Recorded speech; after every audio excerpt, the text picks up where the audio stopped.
Hey there, Aries. Welcome to your November reading. 2021, we're going to be getting some messages from Spirit regarding this month, what you should be keeping your eyes and your ears to the ground for, prepared for, and what advice around that. Just 3 out of the deck so far. Actually 4. These came out together, so we'll read them in clarity.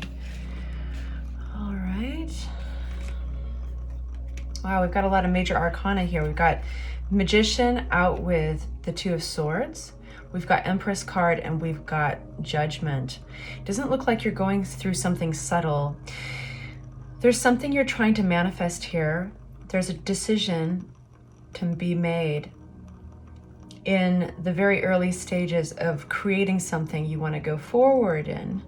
However, you're getting a little confused. You're getting a little cloudy on how to move forward with it. You feel your intuition is a little cloudy. And the 2 of Swords comes out when it's self-inflicted confusion, self-inflicted stalling out before making a decision.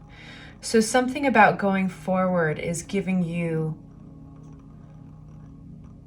hesitancy. We have the Empress card out here and we've got the Judgment.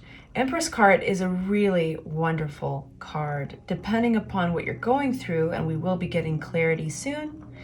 The Empress card could be talking about you looking very desirable. This could be possibly having to do with children, because the Empress card is pregnant, and it can be taken literally or figuratively, or rather metaphorically. The pregnancy is there to symbolize the gestation, the creating, the nurturing of something from a very small budding idea or creation into something grown.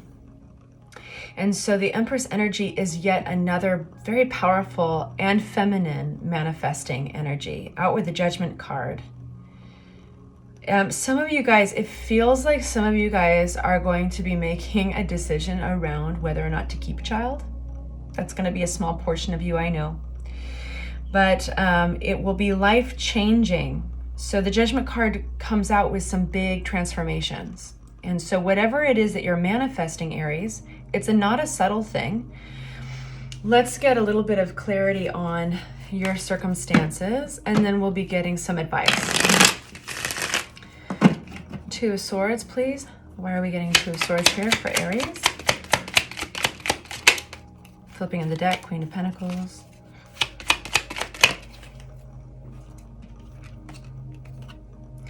Yeah, you have options.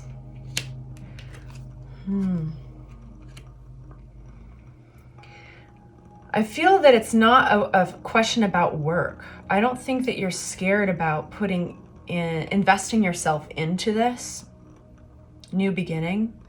I don't think it's a question about that, but you are spending, I think, a lot of time between your head and your heart about it, kind of struggling between the analytical side of your brain and then what your heart wants. Clarity on this Empress card for Aries. Thank you. We got the Empress card and out flew the 2 of Swords as well. We got the Empress card on top of the Empress card. Not a subtle message here. And the Magician again. We've gotten 3 repeats. Okay. We're paying attention now, aren't we? One moment, please. Wow, I can't believe the repeats. All these are repeats. Empress, Empress, Magician, Magician, 2 of Swords, 2 of Swords. Yep, I definitely feel that some of you guys, this is about going forward, the commitment towards somehow with children, commitment with having another child. Maybe it's and keep in mind, this is not all of you. So, but there is a portion of you guys that is talking about expanding your families and the decision on how to do that and if that's the right thing. I think there's feeling overwhelmed in the process of beginning this very early phase of creation of this this thing that you're taking on. There's a sense of wanting to look under every rock, making sure that you don't miss anything, something that you don't get blindsided, because you know that going forward, the decision you make is going to be life-changing. That is the Two of Swords. The Two of Swords is an interesting one because it comes up oftentimes when we're triggered, our fears are triggered. And that doesn't mean anything bad. It's just that sometimes our fears are the blindfold that disallow us to see the moon behind us. The moon is symbolic of our intuition. So when we get advice from you, we're going to be addressing that. Anything that the cards can tell us, please, about the Judgment card for Aries. Thank you. The Lovers. Yeah, I feel that the person, this is totally around relationships, stability, growing, going forward and expanding. It's you've got a ton of this manifestation energy. The Magician energy is really crackling. And I feel that to suppress it would be a damn shame. It would make you sick, I think. It would make you feel not good. Take that with a grain of salt. Of course, it's not going to physically, literally make you sick, but it's that I think you're overwhelmed with the options, and you are overwhelmed by the offer, and I think stability is important. And I think that with the Lover's card coming out, it's ruled by Gemini, and it's also rules over a decision, a choice to be made in conjunction with this person in your life. Four of Wands is sometimes even marriage, but it's gatherings as well, can be reunions, but it's really about stability. The fours are about stability frequently, and it's like you can't have a chair that sits upright with 3 legs. There needs to be 4.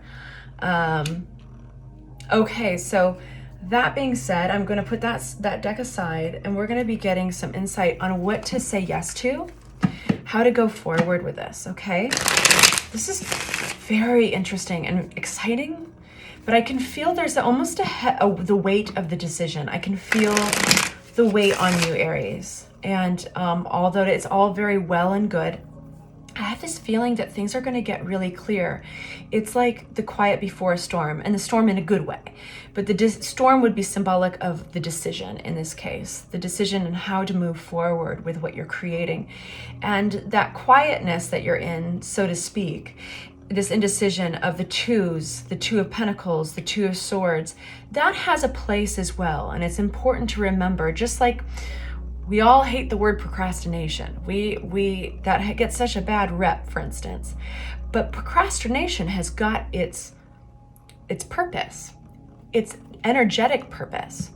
Things are starting to kind of mold into place. It's the invisible chapter between the idea and the doing, the physical manifestation of something. And so sometimes we give ourselves sometimes it feels like procrastination, but there's things that are working. There's things that are coming together, and that's what this feels like. Okay? So going forward, what does Aries say yes to? Taking only upright. Please make it clear. What does Aries say yes to? The Lover's card comes out again, guys. Whoa! Lots of major arcana. We got Queen of Cups. We're going to put it all down here, okay? We've got the Lovers. We've got the Death card, saying goodbye to something, an old chapter. The Tower card, this could be a move or renovation for some of you, but basically Tower is something like giving up control. Something is coming to shake you up. And for the third time, we've got the Magician. Oh boy, I'm already thinking like what to entitle this video. And Queen of Rods. I feel very much that you're covered as far as nurturing and stability. Queen of Cups is an incredibly nurturing and compassionate and empathetic sign. This could be you. This could be a mother. This could be this could be a mother-in-law and a mother. It's going to be different for all of you, but there are 2 energies here, and they are my favorite. Queen of Cups, Queen of Rods, bookending. Quite a situation. bookending a huge life transformation. The Lover's card, there's a Death card, which is the ending of something and the rebirth of something new. The Tower card, life does not go back to the way it was because you have created something. The Magician, you are conjuring up, you are creating with your mind, your heart, and your hands potentially, and in conjunction with another person, something that is going to change your life forever. And it's bookended by these compassionate, guiding energies, these lovely energies, but this loving energy feels almost somewhat maternal, almost like, you've got, and I feel that if this is resonating more personally, this would be you and your partner, that you guys would have this in common, the empathetic, compassionate side. But one is a little more practical than the other. They like to work really hard, make money. They show their love through sometimes nurturing by way of being fiscally responsible, okay? And the Queen of Cups can sometimes be a pretty creative individual, but they are very, they're compassionate in their feeling, oftentimes a water sign. So I feel that there's fiery energy in this as well. Queen of Rods is, oh, excuse me. I kept on thinking Queen of Pentacles. That's so funny. Queen of Rods. Let me tell you about Queen of Rods. Queen of Rods is fiery energy. Yep. I saw that and thought, Pentacles. Yeah, Queen of Rods. So let me change it up here. We've got the nurturing energy and the heart and compassion over here with Queen of Cups. We've got the Queen of Rods, which is a visionary. This person is, their surface looks really attractive, which is a funny way to say it, but they look good on the outside. They look good on paper. They are extroverts typically. They're well regarded. They can sometimes get a little carried away with the appearance of things, like their own appearance and all that, but they're very confident. Okay, I've got a question here. What does Aries say no to? What is Aries saying no to? We got the Sun card, which doesn't make it, like, it lessens the intensity of it. We've got the Devil. We've got, you've got Nine of Pentacles. We've got the Death. We've got the Chariot. Wow. You don't have to do it on your own, okay? I think there's a habit here I hear in my head, like, if you want things doing right, you got to do it by yourself. And you're like, got to do it on your own. You got to do it yourself, something like that. This is kind of, you're being called to collaborate. You're being called to have faith in a partner and in the stability of those around you, in the creating of this next chapter of your life. It's shaking more than just you. It's shaking up another individual or individuals. And it's important to remember that you're in it together. That is actually going to benefit you as a mode of thought, versus perhaps a habit or a pattern around your independence.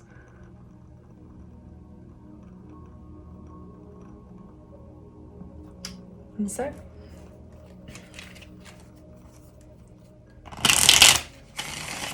We're already on the Seven of Pentacles.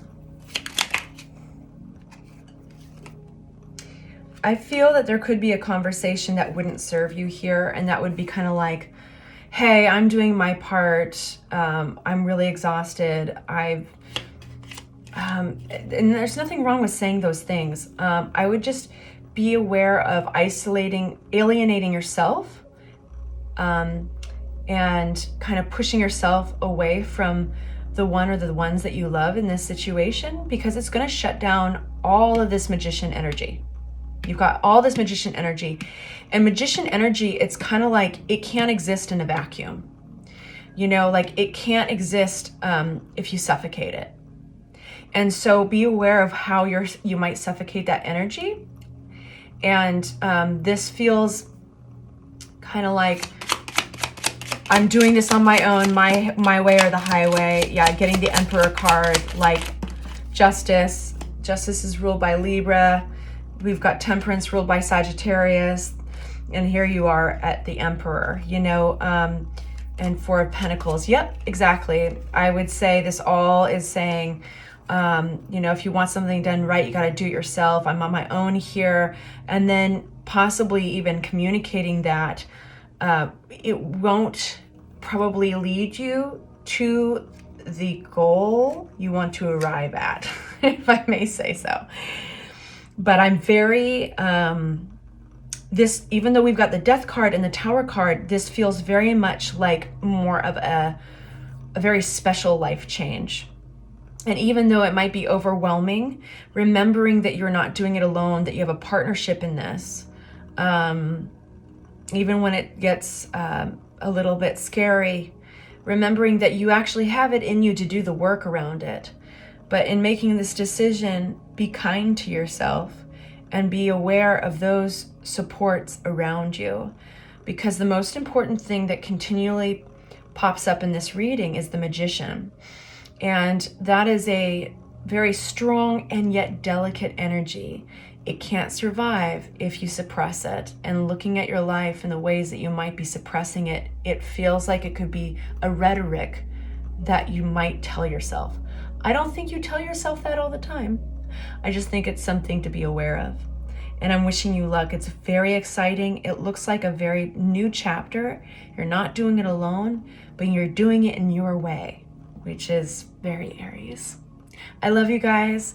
Feel free to leave a comment in the comment box below. Like and subscribe, please. Makes a big difference in the channel, and I'll have more readings out to you in about a week and a half. Bye.